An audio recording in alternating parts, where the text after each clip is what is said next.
Welcome to your general spread. As you can tell, I'm back on my bullshit. I'm going through a Mars return, so I am all about showing up for this work right now, although not so much in a live tarot and chill way. That is still taking its time to get ready to come to me. But yeah, I also don't want to say, oh yeah, you can expect more of me. And then next thing, Mercury is also still in retrograde. So anyway, I hope you're well. The two opening cards we have here are the Seven of Discs and the Three of Swords. I'm still sitting with what this energy could mean. I'm receiving immediately the possibility of you being a phase of your life where you're looking at, like, you're looking at, you're looking at your wounds, essentially, and you're looking at the fabric of them, and you're trying to understand more about the way that you process pain, your relationship with it, emotional pain. This is on like a deeply subconscious layer. There are some people whose relationship with their pain is rooted in the fact that they're used to it. I'll get into the follow-up cards. I'm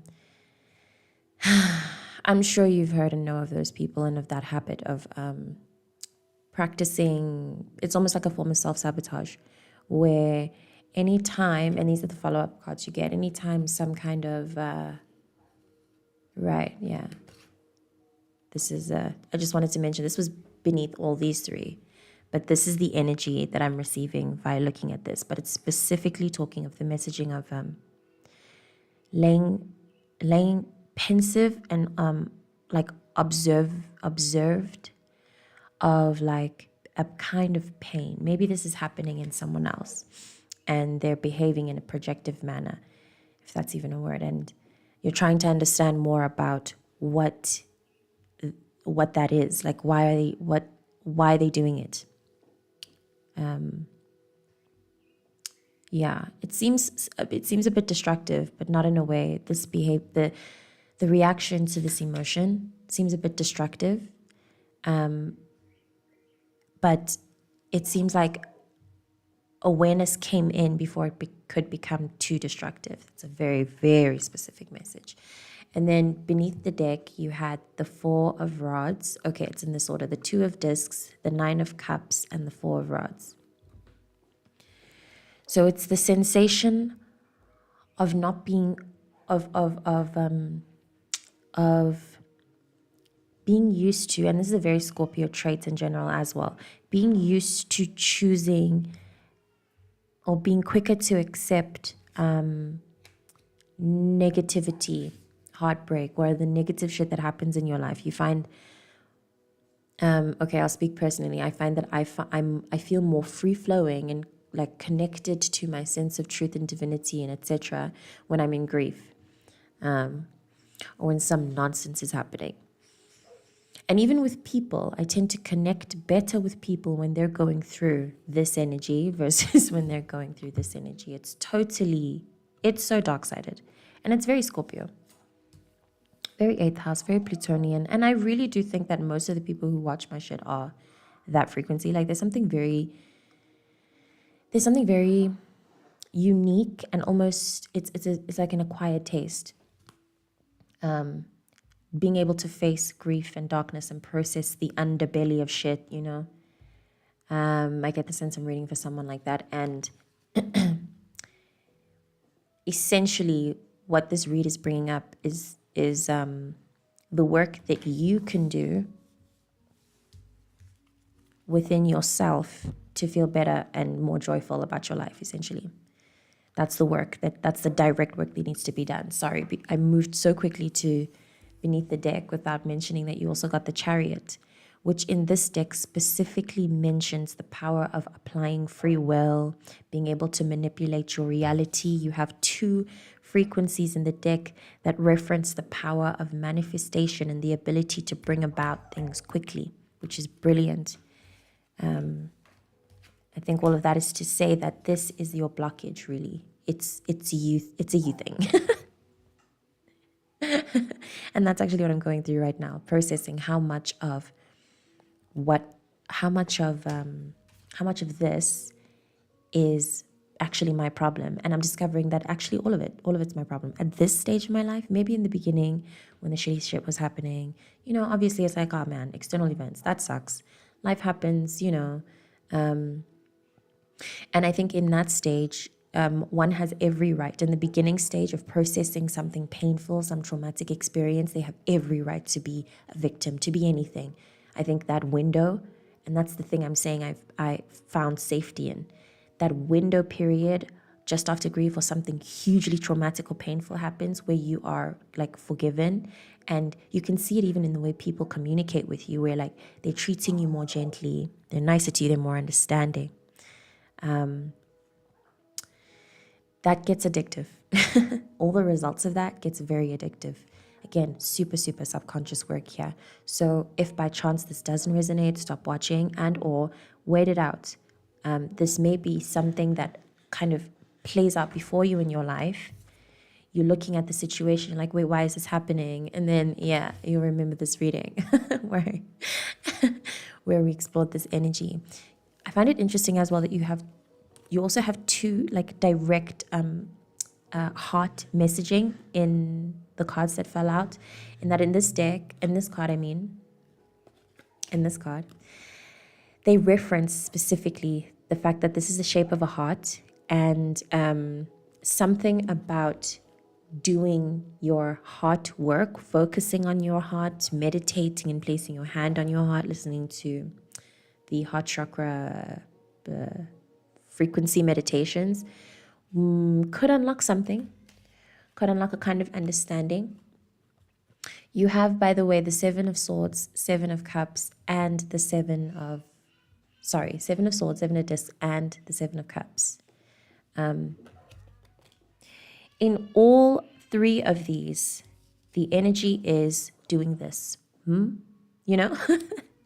Taking careful analysis of like a thing. And in this deck, I'm getting the sense of taking careful analysis of your pain. Yes, and then you have the Eight of Swords as follow-up. Okay, lovely story. And the Nine of Discs. Yeah, directly, you're unhappy, you're in a stage of unhappiness, and you really don't need to be. And it's time to get curious about the pain that you experience, about your depression. It may be that you're going through a mental dip. You may be feeling a sense of stagnancy of your life. I feel, though, that I've been reading for people who've caught up with my work, who have been in a long period of stagnancy. This was a still year, by the way. It really turned out to be the reading that I did in the beginning of the year. Thank you. It mentioned the Four of Swords was an energy that stuck out for me. There were other cards, but the Four of Swords was, if I remember correctly, the solution or the lead by which we would be walking this year. So don't let the sense of stagnancy that may be permeating your life, the stillness, the sense of a lack of progression, don't let that, don't let it press you. Don't be pressed by it. Don't be stressed. Don't analyze how far that has to do with your depression and possible like anguish. I'm getting mental anguish. Something about the way that you think. It's like it's hurting your heart. Like, again, it's literally like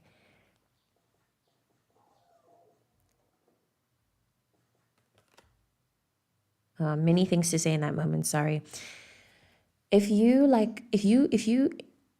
Okay. With the Seven of Cups, with the presence of the Seven of Cups, it specifically means that you are going to be led by intuition out of the feeling. Maybe you're not in that feeling now, but you struggle with it from time to time. And lately you've been struggling with it in a way that feels almost unmanageable, that maybe is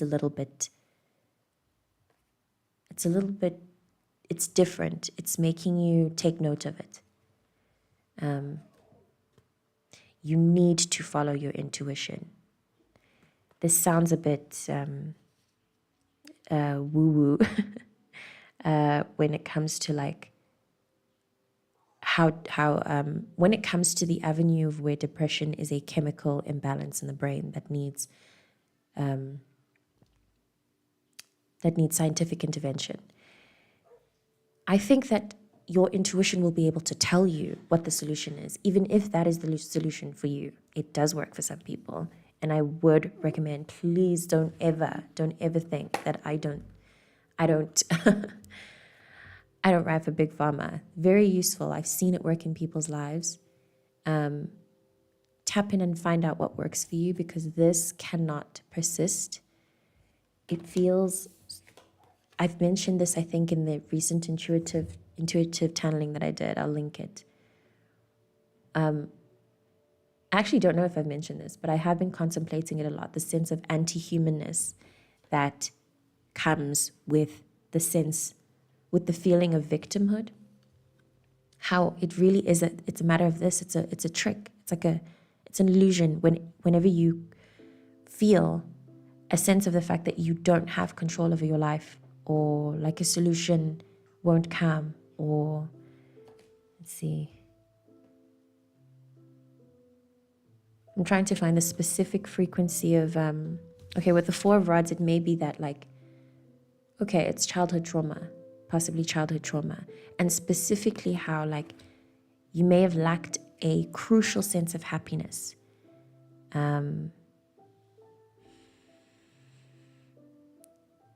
You may have lacked a crucial sense of the ability to experience happiness as a child.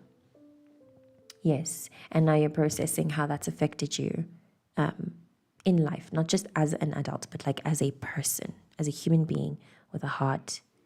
It's like your heart space has been untended to as a result of some learned behavior. But yeah, intuition is extremely, extremely important during this time. It's really up to you. I also got this sense of if you take time to meditate, and not even meditate to the extreme sense, but find a moment of stillness in your day. Be as still as possible, even with your thoughts. This may be very hard to do though. But I think that if you try it, you could find something. Locate that moment of quiet as possible. And I think it's difficult to believe, but love, a sense of a feeling, an emotion of love really does meet you there once you practice it enough times and you inquire and invite that feeling in. So in your moment of stillness, quite literally say, or before it, kind of command your emotions, your emotional body, your higher self, whatever you work with, because by now you have to work with something. Command that energy space feeling to give you a sense of comfort, joy. You can ask for any emotion, expansiveness, a sense of inner security,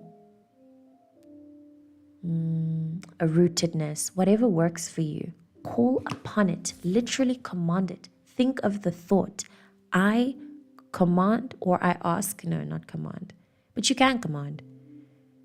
It's because I'm just a sweetie pie. So I'd say, I ask that you give me feelings of joy and love in my heart as I proceed in this moment of stillness.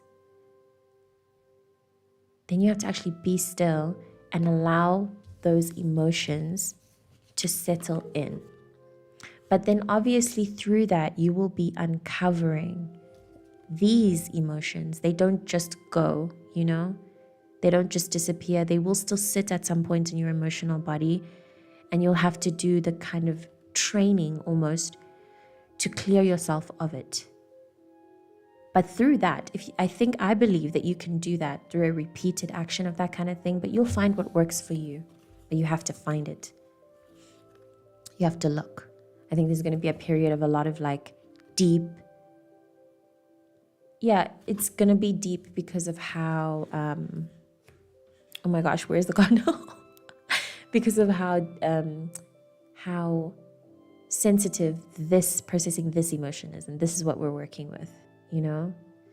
It's very, you know, deep introspection, journaling, book a therapy session if that's what you do, highly recommend, and then work through these deep senses. I'm also getting the possibility that you may be like afraid of this kind of introspection, and you shouldn't be. This is actually very enjoyable, especially in a time where right now when I'm recording this, it feels as though there's so much opportunity to do it. It's encouraged. The general rhetoric is that like is that if you do that, then you are like an evolved person. Introspection, being self-aware. And it's the truth, honestly. It really is. It gives you a much more nuanced experience of life. But you have to take the full picture. You have to take the good and the bad. You know, you can't just... This has its match. It has to have its match because that's the deal of this reality.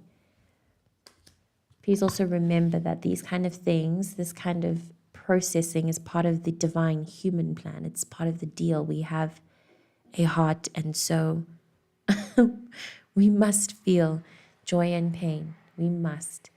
But it's a gift, and it's a gift. It's delicious. It really is. With maturity, you'll find that it's a very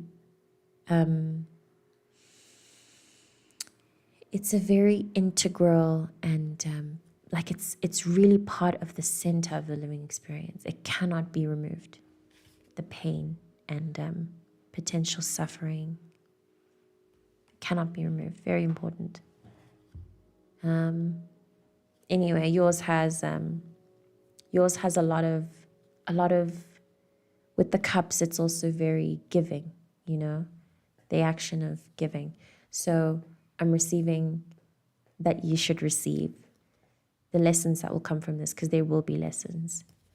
You will feel more empowered and literally more happy and at home in your body and yourself. I'm also getting that very distinct sense that you will feel more comfortable in your body and in your physical, your skin, you know, which is a fantastic feeling. It's part of the essence of like being alive, is having a body and being able to feel everything about it, including your emotions, your sensations, all of it. So you'll come out with that gift. Please consider the subliminals. I've been hopping on about it. I've been practicing meditation and using water. I'd like to practice. I intend on doing the subliminal practice with my own voice. So maybe that's something that you can try too. Have not tried it yet, though. I'm really taking this period easy, as should you. I understand this frequency. I understand processing pain so painful that you feel extremely, that you feel like this, you know, like the pain itself is stopping you from like doing anything. I feel called to tap into one of these 7 energies, and I think it should be the 7 of discs or the 7 of swords. I'm not entirely sure right now. Hold on.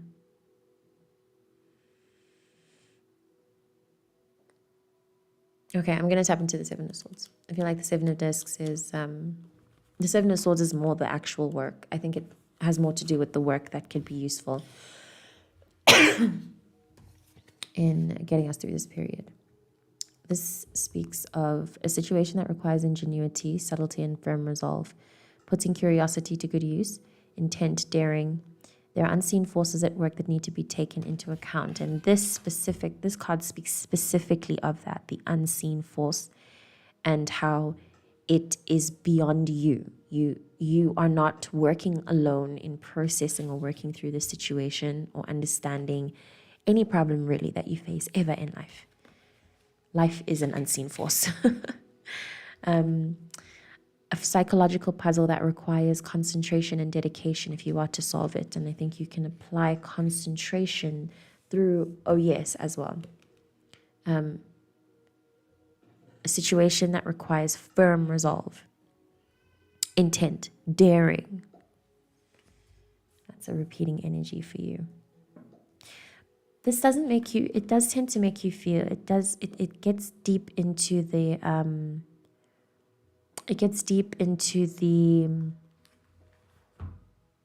the victimhood frequency, or the guilt or shame.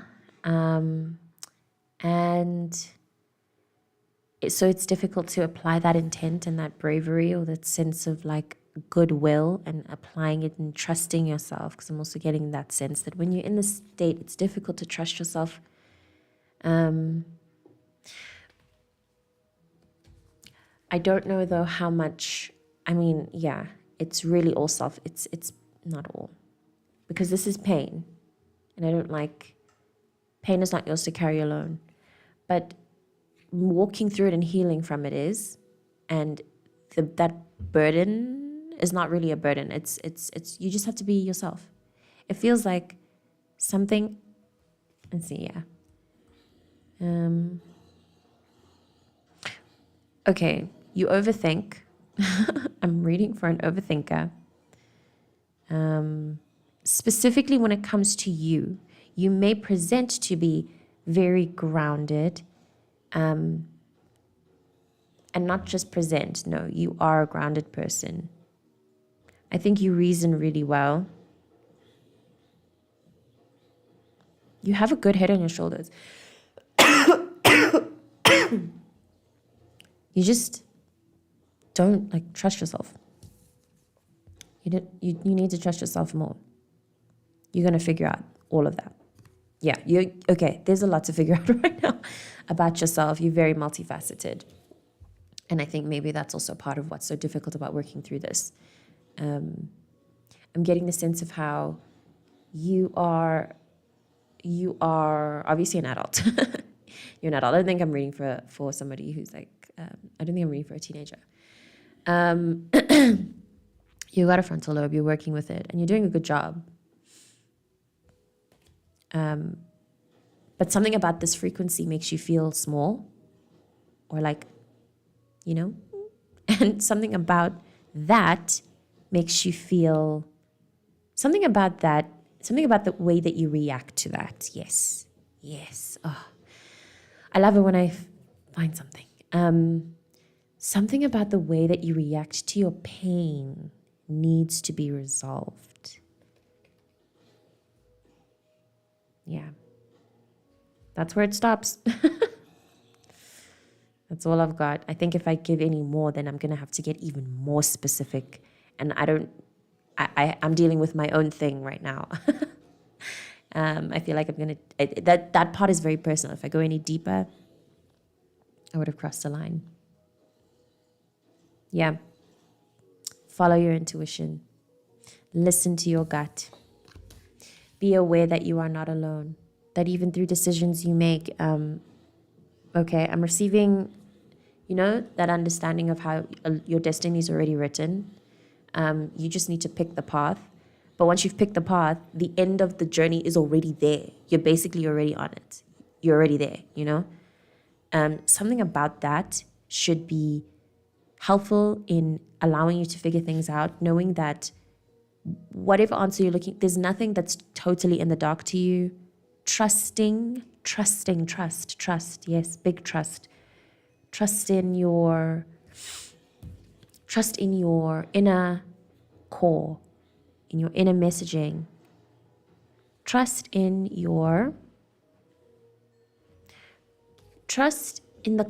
the integration of your mind and your heart. You'll feel a thing, trust in the way that you process it, and then trust in that you'll find a resolve at the end of that feeling. Okay, that feelings are temporary, yes. And that they're feedback. Your emotions are feedback. Yes, they're feedback. There's this line that I feel called to just touch on. It says, follow the follow the plan, not your feelings. Something along those lines. I hate that line. I hate how invalidating it is to your feelings, because your feelings are actually signals, you know? But that's just me talking as a water dominant person. I ride for my feelings. But yeah, very important that you integrate the two. That you feel the thing, invite your mind. Okay, I'm getting also the Virgo habit of like compartmentalizing. This may be a bit crazy, but give each of your inner parts a voice or a role or a personality, and then kind of let them play out in your head. It helps me understand more about the kinds of layers and I guess vibes I hold within me. I don't believe any of us are one individual's like single strict stream of consciousness, although we could be. But I don't think we aren't, especially in this day and age. There's a lot to us, so maybe compartmentalizing in that way might be helpful to you. Writing a letter as different parts of yourself, if that helps to put it out. I'm getting the writing action is helpful. I want to make sure that I get everything. I feel like the Seven of Cups, I don't want to leave without mentioning anything about it. Something about what's in the interpretation feels very, very helpful. And then I think I'll close it off there. This is the time to like buckle down. This is not forever. It feels like forever when it happens. It feels very like, you know, those are two separate emotions, by the way. Like down and shocked and out of control and really like this, like you're sitting in the rain and you're cold. You don't care that you're cold, but you are cold and it's uncomfortable, but you're so sad that you don't care. This speaks of opportunities, choices, avoiding decisions due to misunderstanding what is needed, which is also the energy here, specifically mentioning, this card mentions the same words of avoiding making the next move because you're not sure what's going on, what you're looking at. The opportunity to review your dreams impartially and to follow the way that speaks most powerfully to you. These two cards speak, or these three cards reference that energy very well, in my opinion. The opportunity to review dreams impartially and follow the way that speaks most powerfully to you. Not necessarily the most practical, because the practical part will be taken care of by you anyway. You will get the inspiration. You don't have to worry about the practical part. It's none of your business. Logic is not the best way to decide this question. And it's interesting that that line is mentioned with this card, which in my opinion is the practice of logic.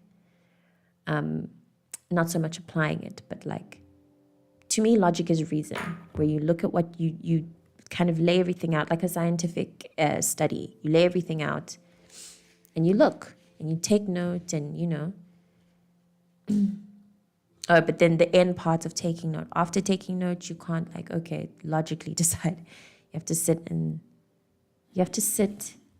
have to check in. Keep checking in with the way that you feel. Keep checking in with the way that you feel. Very important. Do that chronically, like every moment. Fix your inner voice to be kind of almost a robot in that sense. How are you? How are you doing today? How are you doing today? Keep doing it until it's a habit, you know. It's a very important habit. I'm getting the sense of needing to build a much better relationship with yourself, regardless of what's happening in your life. Something about your relationship with yourself needs tending to. Also have repeating 9's energy, and then beneath that you have the 8 of discs, repeating 8 energy. Lots of synchronicities in your reading. And then you have the Three of Rods. More threes. Beautiful energy. I don't think I've ever taken note of these two cards across the deck. With them next to each other, I'm receiving a frequency of potential. This is also giving potential. And that there's no reason for you to feel hopeless right now. Like, absolutely zero reason. You do not need to feel hopeless. I hope I said hopeless. I no longer remember. I hope I said hopeless. Hopeless. You don't need to feel hopeless.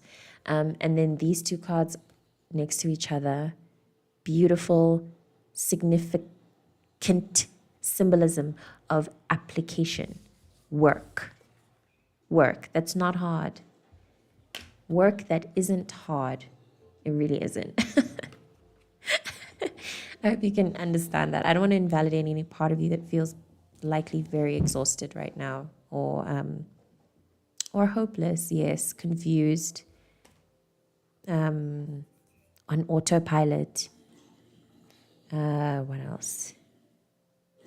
Maybe you're like feeling really tired and inexplainably so. The kind of tired where nothing helps. Coffee doesn't help.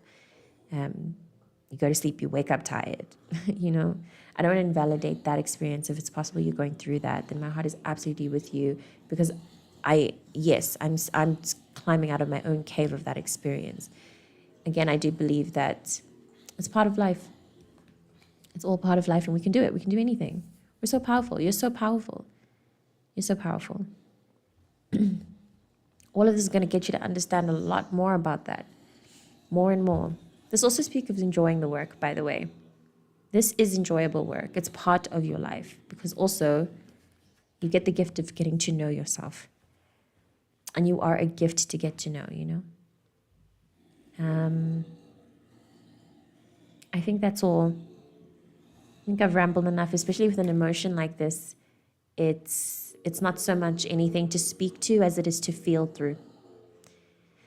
Keep feeling. Try not to numb yourself out with anything. Although I don't think that that's an option here. I'm not giving any kind... this spread is not giving any kind of like addictive habit. Oh, maybe, actually. Be aware of that. But only a little. It doesn't seem like you're somebody who loses control easily. It seems the opposite of that, actually.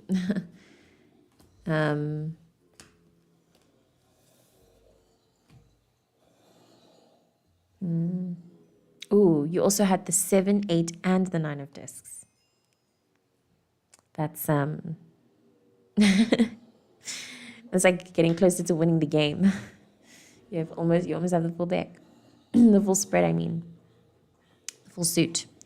Anyway, I'm not receiving anything else. Contrary to what this may be telling you, this is very exciting. It's an extremely exciting spread to me because of how much fulfilling emotional work is about to go into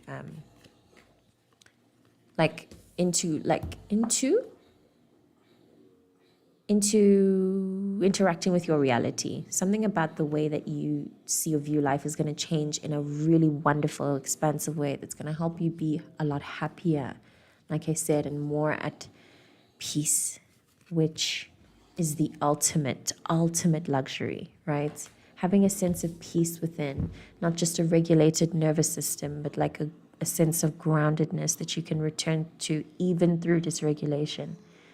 You are so blessed. That's also a very big thing. You're so blessed. You're so lucky. You really don't have to worry and stress and feel burdened as much as you do. But all in due time. We each have our own process, and I send my love to you through yours. I hope that you enjoy this period of growth. And like I said, take as much as you can from it, because this is a sponge moment. You'll have so much nutrients to get from everything about this.